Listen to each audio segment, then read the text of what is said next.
Greetings, New Zealand naturopath Eric Baker, author of Candida Crusher, formulator of the Candida range of products. Thanks for checking out my video. I've got some questions here regarding vegetable juicing. Eric, is vegetable juicing any good for Candida? Well, let's talk a little bit about juicing. I'm going to read a little bit out of my book, Candida Crusher, because I wrote probably about 10 pages on vegetable juicing and the different types of juices and the benefits, the advantages. So let's talk a bit about that.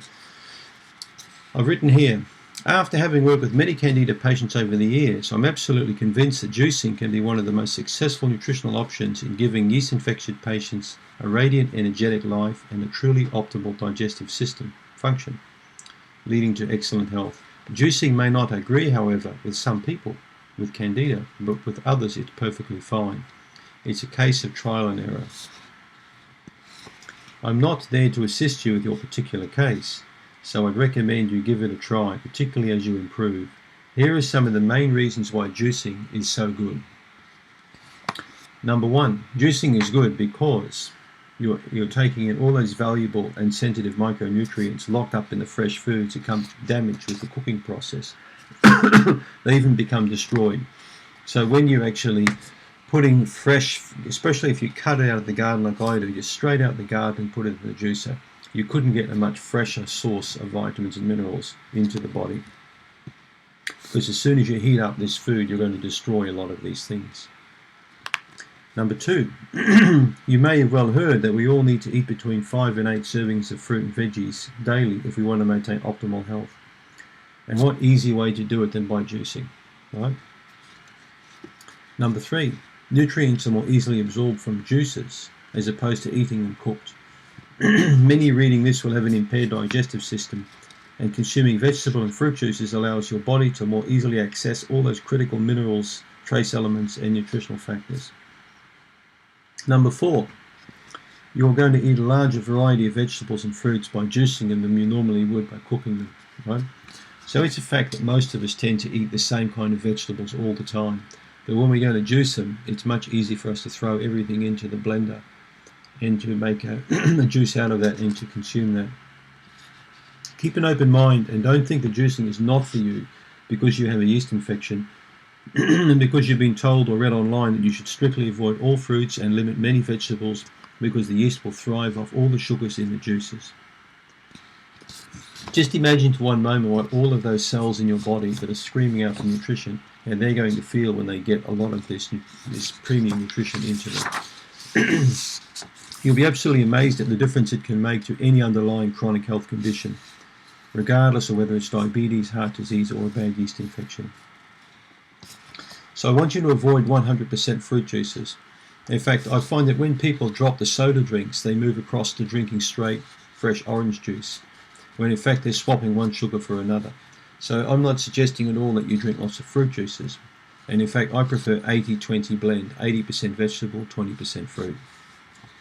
You'll also get a faster uptake in your bloodstream by these nutrients than you would, because it's much easier for the digestion process to facilitate the uptake of something in a liquid form than in a cooked form. And what else do I say here? There are different categories of juices. I've got 3 main categories I'm going to talk about. The category 1 are really for the people just starting to juice. Celery, carrot, fennel, cucumber, green apple and tomatoes. You don't need to blend them all together. Try one on its own to get a feel for the taste and combine what you like. My favourite, for example, is a green Granny Smith apple, a stalk of celery and a carrot. It's a really nice combo. So try that combination of celery, carrot, green apple. Always buy organic celery. I grow all my own celery. I would never buy any celery. Celery is most heavily sprayed of all, just about all vegetables. And pears, by the way, are most sprayed of all fruits. So if you're going to get celery, make really sure you're getting a certified organic celery from a proper greengrocer where no chemicals are used. What's the point? You might as well put a bottle of chemicals to your mouth and drink that, right?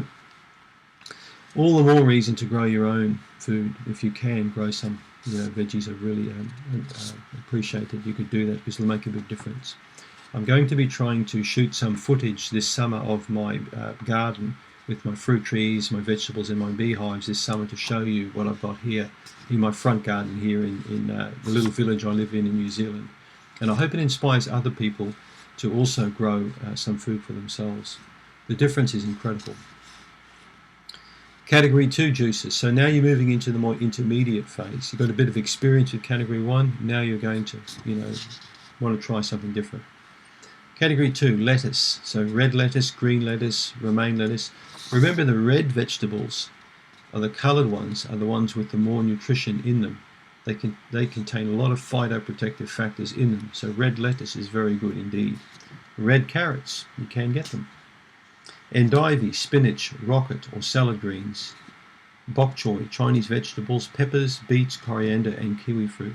This is category 2. So, are you ready to take the plunge and jump into the deep end now with me and go for category 3? Category 3 is for the more experienced person, the more, like vegans often have got a lot of experience with raw foods and juices and know exactly where I'm coming from. If you're green, pardon the pun, if you're green in juicing and not really experienced, you're not going to do these straight up because you're going to gag on them, okay? Broccoli, cauliflower, Brussels sprouts, collards, leeks, garlics, onions and shallots and radish. Note, I didn't mention kale in there. Kale and collards possibly also are not very good to juice because they can inhibit the TPO enzyme, okay? They contain a very special compound called isothiocyanate. I've done a video on this recently. Isothiocyanate can inhibit the thioperoxidase enzyme, block the conversion and the manufacture of thyroid hormone. So please don't have raw kale or raw collard. Broccoli is fine, cauliflower is fine, and Brussels sprouts are fine. I've been told by some very expert people that you need to literally drink a bathtub of broccoli or consume raw broccoli in a bathtub to get that same effect on the thyroid that you would with a small amount of kale. So yeah, leeks, garlics, onions, excellent to have raw juicing in your diet. How can I make my juices taste better? Eric, they taste like crap. How am I going to make them taste better? Occasionally somebody asks me how they can make juices taste better. I've heard the odd person over time complain that juices are unpalatable. This need not be so. As you gain more experience with juices, it'll become apparent that this becomes much less of an issue in time. Okay, so here are a few things you can do to make juices taste better. Lemon or lime juice. Citrus juices add a bit of zing to your juices and might be a really good option for you. I love lemon and lime. We grow a lot of lemon and lime trees and I really like including it in stir fries and drinks and all kinds of dishes. Berries. You'd be surprised how few berries can really jazz up a boring old drink. Pineapple. If you can tolerate pineapple, you're lucky. I love pineapple. So maybe a couple of pieces of fresh pineapple. Now before you start saying, I can't have that, I got candida, I can't, you can have a small piece of pineapple. Remember, 80-90% vegetable juice, small piece of pineapple to make it palatable should be perfectly fine. Ginger. Try a piece of fresh ginger, very, very zingy and tasty and gives your juice a bit of a bite. I found that ginger can go just about with anything. What about a few drops of vanilla, organic vanilla extract, very tasty. Ice cubes. Ice cubes are very important. You can add them to lots of different drinks and they give it a bit of texture and a bit of flavour. And it can change the whole experience of having the juice. So many people put ice cubes in by default and then put the other stuff on top. So there's green vegetables, there's red vegetables. Don't forget the beetroots. Beetroots are a really good blood purifier and they've got the ability to improve the oxygenation and the oxygen carrying capacity of red blood cells. So they're fantastic for fighting diseases. Health tip, don't throw away the fibre when you're making juices. Why add fibre? There are 4 good reasons to add fibre to your juice. Your blood sugar will become more stable. Fibre is your intestinal brew, improves bowel function. Whole foods are best consumed over just straight juices.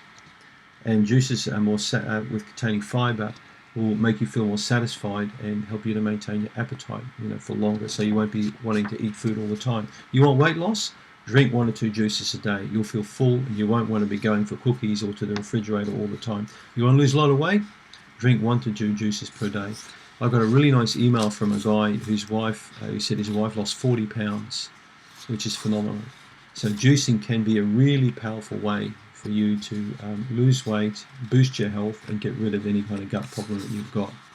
So I hope that answers a few questions about Candida, about fiber, about juicing, if juicing is healthy and if it should be a good adjunct to the Candida diet. It should be a very powerful adjunct. Don't forget to check out my Canzida.com website for the best Candida supplements on the market, and subscribe to my channel. You'll get plenty more of these videos. Thanks for checking me out.